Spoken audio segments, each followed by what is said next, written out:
Hey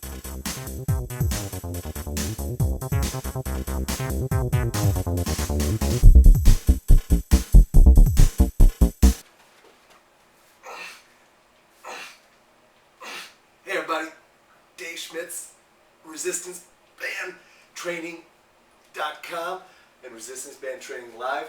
Welcome to another episode this week. You know, there's a lot of ways to use bands. And one of the ways that I love to use bands is hooking it to a dowel and getting after it. There's a couple reasons I like that. Number one, allows me to overload to one side, and subsequently, guess what that does? Cranks up my trunk.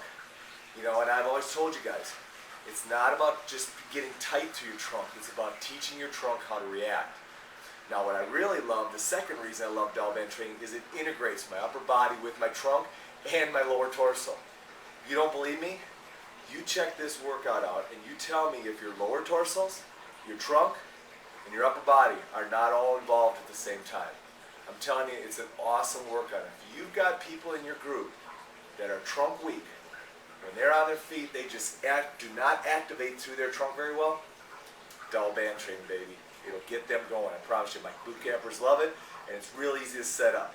You know, with Halloween coming around, you can even do a little broom handle workout.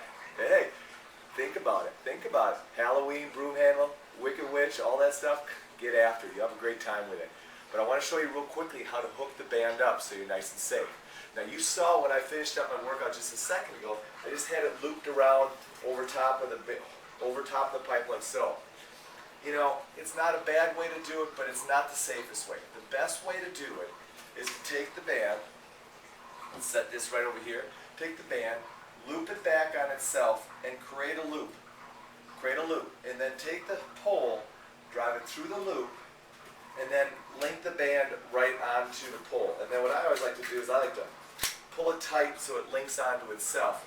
Now, it doesn't matter if you pull on it, it stays right on. You don't want it to slide off, especially if you're working partnerships. So I'll guarantee if you're going to work partnerships with this, you make sure you loop it on. Now the cool thing is, no matter how big this band is, you always can add resistance on the fly. Just take and move your hand different distances from there. If I put it way out here, I'm telling you, that's a lot of torque. If I get it inside here, hey, I can do it a little bit better. Man, does my trunk kick in. You know, and we can go pushes, we can go overhead presses. I'm going to go chest press today. Okay, a little horizontal chest press. Watch my feet, watch where I put my hands, enjoy the workout, all right? And I hope to have a good comment from you about the dowel band. All right, so get back to me. Make sure you let me know what you think about it.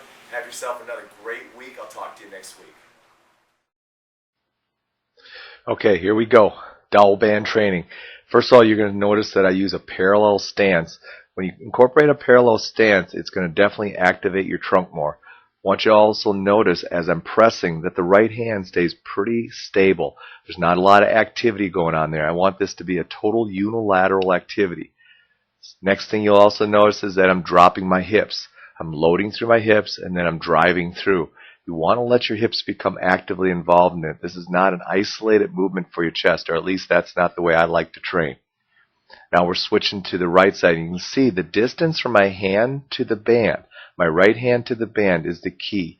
If I move that out like I just did, I immediately increase my resistance. Preferably, you'd like the right hand to be extended straight out, but if it goes across your body just a little bit, no big deal. It's still going to be great work. You're going to notice that lower torso-wise, you're going to definitely be loading through that same side extremity.